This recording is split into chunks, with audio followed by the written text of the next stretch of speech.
জয় গৌর, জয় নিতাই। আজ 15ই মাঘ 1432 ও 29শে জানুয়ারি 2026 বৃহস্পতিবার, ভীম একাদশী। এই ভীম একাদশীর দিনে আমি চৈতন্য চরিতামৃত পাঠ করছি। আজ আমি পাঠ করছি শ্রী চৈতন্য চরিতামৃতের মধ্যলীলা প্রথম খণ্ড, ত্রয়োদশ অধ্যায়। শ্রী জগন্নাথ দেবের রথাগ্রে শ্রী চৈতন্য মহাপ্রভুর নৃত্যের শ্লোক 60 থেকে 65। হরে কৃষ্ণ কৃষ্ণ কৃষ্ণ হরে হরে, হরে রাম রাম রাম হরে হরে। শ্লোক 60। রাজার তুচ্ছ সেবা দেখি প্রভুর তুষ্ট মন, সেই তো প্রসাদে পাইল রহস্য দর্শন। শ্লোকার্থ। রাজার তুচ্ছ সেবা দেখে শ্রী চৈতন্য মহাপ্রভু অত্যন্ত সন্তুষ্ট হয়েছিলেন, তাই তার প্রসাদে রাজা এই রহস্য দর্শন করতে পারলেন।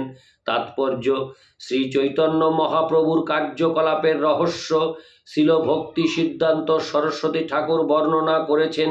শ্রী চৈতন্য মহাপ্রভুর নৃত্য গীত দর্শন করে শ্রী জগন্নাথ দেব বিস্ময়ান্বিত হয়েছিলেন এবং তিনি তার রথ থামিয়ে সেই নৃত্য দর্শন করেছিলেন।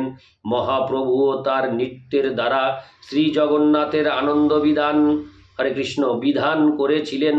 দ্রষ্টা ও দৃশ্য এখানে এক পরমেশ্বর ভগবান, কিন্তু ভগবান এক হলেও লীলা বিচিত্রতা ক্রমে এই অদ্ভুত রহস্যের প্রকাশ করেছিলেন।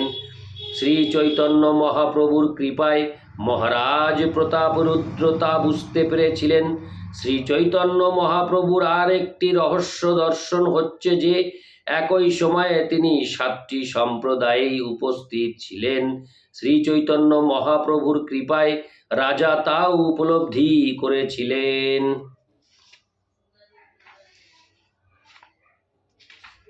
ইতি শ্লোক 60। শ্লোক 61। সাক্ষাতে না দেয় দেখা পরোক্ষে তো দয়া, কে বুঝিতে পারে চৈতন্য চন্দ্রের মায়া। শ্লোকার্থ। যদিও প্রত্যক্ষভাবে তিনি রাজাকে দর্শন দিতে অসম্মত ছিলেন, কিন্তু পরোক্ষভাবে তিনি রাজাকে তার অহৈতুকী কৃপা দান করেছিলেন। শ্রী চৈতন্য মহাপ্রভুর মায়া কে বুঝতে পারে? তাৎপর্য: যেহেতু শ্রী চৈতন্য মহাপ্রভু জগৎগুরু রূপে বা আচার্য রূপে লীলাবিলাস করেছিলেন, সেহেতু তিনি পার্থিব বস্তু কামিনী কাঞ্চনে আসক্ত রাজাকে দর্শন দিতে অসম্মত ছিলেন।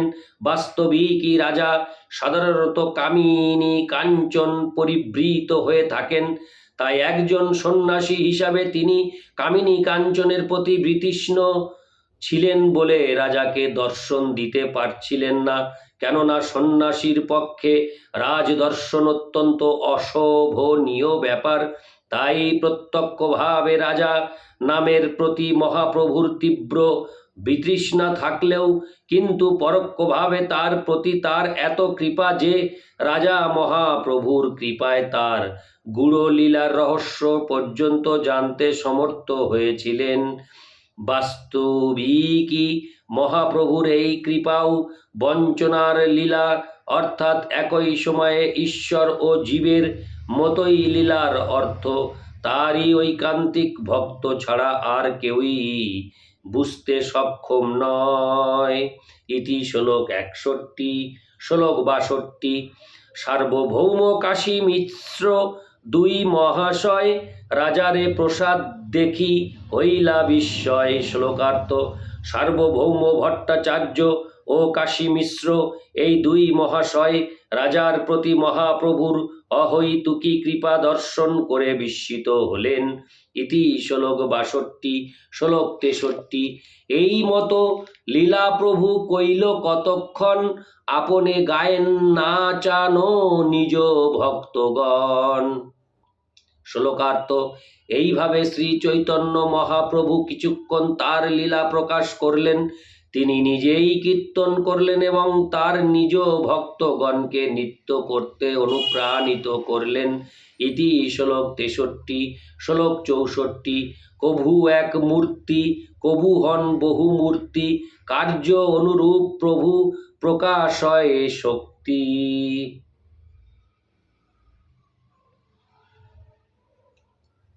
শ্লোকার্থ: প্রয়োজন অনুসারে শ্রী চৈতন্য মহাপ্রভু কখনো এক এবং কখনো বহু মূর্তিতে প্রকাশ হচ্ছিলেন। এ সকলই তার স্বরূপ শক্তির দ্বারা সংগঠিত হচ্ছিল। ইতি শ্লোক 64। শ্লোক 65। লীলাবেশে প্রভুর নাহি নিজানুসন্ধান, ইচ্ছা জানি লীলা শক্তি করে সমাধান। শ্লোকার্থ: লীলার আবেশে শ্রী চৈতন্য মহাপ্রভু আত্মবিস্মৃত হয়েছিলেন এবং তার ইচ্ছা অনুসারে তার লীলা শক্তির দ্বারা সবকিছু সমাধান হচ্ছিল। তাৎপর্য: শ্বেতাসত্তর উপনিষদে 6-8 বলা হয়েছে, পরাস্য শক্তির বিবিধৈব শ্রুয়তে স্বাভাবিকী জ্ঞান বল ক্রিয়া চ। হরে কৃষ্ণ। পরমেশ্বর ভগবানের বিবিধ অচিন্ত শক্তি এতই নিপুণ যে তার দ্বারা সমগ্র চরাচরের শক্তি ও ক্রিয়াকলাপ নিয়ন্ত্রিত। শ্রী চৈতন্য মহাপ্রভু 7টি কীর্তন সম্প্রদায়ে একই সময়ে পৃথক পৃথক ভাবে তাকে, হরে কৃষ্ণ, পৃথক পৃথক ভাবে থেকে তার ঐশ্বর্য প্রকাশ করলেন। প্রায় সকলেই মনে করেছিলেন তিনি এক, কিন্তু কেউ কেউ দেখলেন তিনি নিজেকে বহুরূপে প্রকাশ করেছেন। কেবলমাত্র তার অন্তরঙ্গ ভক্তরাই বুঝতে পেরেছিলেন যে যদিও তিনি এক, তবুও তিনি বহুরূপে বিভিন্ন কীর্তন দলে প্রকাশিত হয়েছেন। নৃত্যকালে শ্রী চৈতন্য মহাপ্রভু আত্মবিস্মৃত হয়েছিলেন এবং কেবলমাত্র নিজের ভাবে আবিষ্ট ছিলেন। তাই তার স্বরূপ শক্তি তার ইচ্ছা অনুসারে সব ব্যবস্থা করেছিলেন। এখানেই অন্তরঙ্গা ও বহিরঙ্গা শক্তির পার্থক্য। জড়জগতের বহু চেষ্টায় বহিরঙ্গা শক্তির মধ্যে কার্য অনুষ্ঠিত হয়, কিন্তু যখনই ভগবান কোনো ইচ্ছা করেন তখনই তার স্বরূপ শক্তির দ্বারা স্বাভাবিকভাবেই তার সমাধান হয়ে যায়। তার ইচ্ছা অনুসারে সব কিছু এত সুন্দর ও নিখুঁতভাবে সংগঠিত হয় যে তা দেখে মনে হয় তা যেন আপনা থেকেই হয়ে গেছে। এই জগতেও কখনো কখনো স্বরূপ শক্তির কার্য প্রকাশ হতে দেখা যায়, কিন্তু তথাকথিত জড় বৈজ্ঞানিকেরাও তাদের অনুসরণকারীগণ তা কিভাবে কি হচ্ছে কিছুই বুঝতে পারে না। তারা মনে করে যে সবকিছুই প্রকৃতির দ্বারা হচ্ছে, কিন্তু তারা জানে না যে প্রকৃতি পরমেশ্বর ভগবানেরই শক্তি। এই কথাটি ভগবদ্গীতায় 9-10 বিশ্লেষণ করা হয়েছে। ময়াধ্যক্ষেন প্রকৃতি সুয়তে সচরাচরম হেতু নামে, হরে কৃষ্ণ, হেতু নানেন কৌন্তেয় জগদ্দি পরিবর্ততে।